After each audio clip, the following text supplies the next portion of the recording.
Naitwa Yusufu Ibrahim Zomoke. Nimetokea Wizara ya Ujenzi. Namshukuru Mwenyezi Mungu kwa kunipa ushindi wa leo.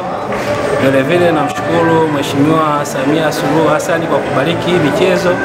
Namshukuru waziri wangu wa ujenzi Mheshimiwa Abdalla Ulega. Asante sana. Ni mara ngapi unashiriki? Ni mara yangu ya kwanza kushiriki. Mchezo ulionaje?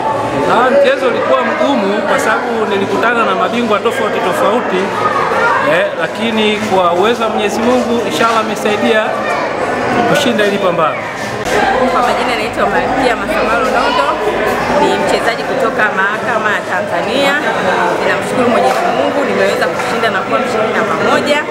Nawashukuru viongozi wote ambao wamenifanya nimeweza kuwa mshindi kwa kunihamasisha na kwa kuwa na timu hii kubwa.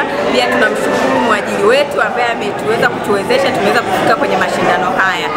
Nashukuru sana na nimefurahi sana leo kushinda. Mara ngapi unashiriki? Hii ndio mara yangu ya kwanza.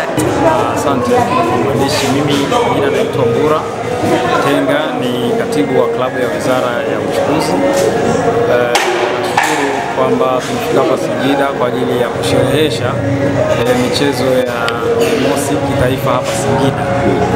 Timu zimekuwa na mwitikio mkubwa, na nikianza na timu yangu pia ya Wizara ya Uchukuzi, ambapo mpaka sasa hivi tuko kwenye michezo takriban minne ambayo tunasubiri kuingia finali, na dakika chache hivi punde tumetoka kupata mshindi wa pili kwenye upande wa karate. Kwenye upande wa kamba tunaendelea kwenye nusu finali pamoja na kamba wanaume pamoja na wanawake. Upande wa football tulitoka mapema kwa sababu ushindani ulikuwa ni mkubwa pia mwaka huu. Kwa hiyo kimsingi tumezoeleka sisi kama Wizara ya Uchukuzi kupata mshindi wa jumla karibu kila Mei Mosi, lakini kwa mwaka huu ushindani umekuwa ni mkubwa. Kwa hiyo tunatarajia lolote litakaloweza kutokea, kwamba timu nyingi zimegawana vikombe. Kwa hiyo zile zilikuwa zinatarajiwa kupata vikombe viwili, vitatu, kwa hiyo tumegawana sana. Kwa hivyo tunapoenda kwa michezo hii inayokuja tulioibakisha, matumaini yetu tunaenda kufanya vizuri. Pongeza dhati kabisa tuzurudishe kwa katibu mkuu wa wizara kwa Dr. Professor ambaye yeye amekuwa mstari wa mbele sana kuhakikisha kwamba klabu yetu ya wizara inapata ruhusa na kuja katika michezo hii kwa mujibu wa taratibu na maelekezo ya viongozi wa juu. Mheshimiwa Rais amekuwa akisisitiza michezo mahala pa kazi, na tunamshukuru sana Mheshimiwa Rais pia kwa msingi huu ambao unajenga afya za watumishi.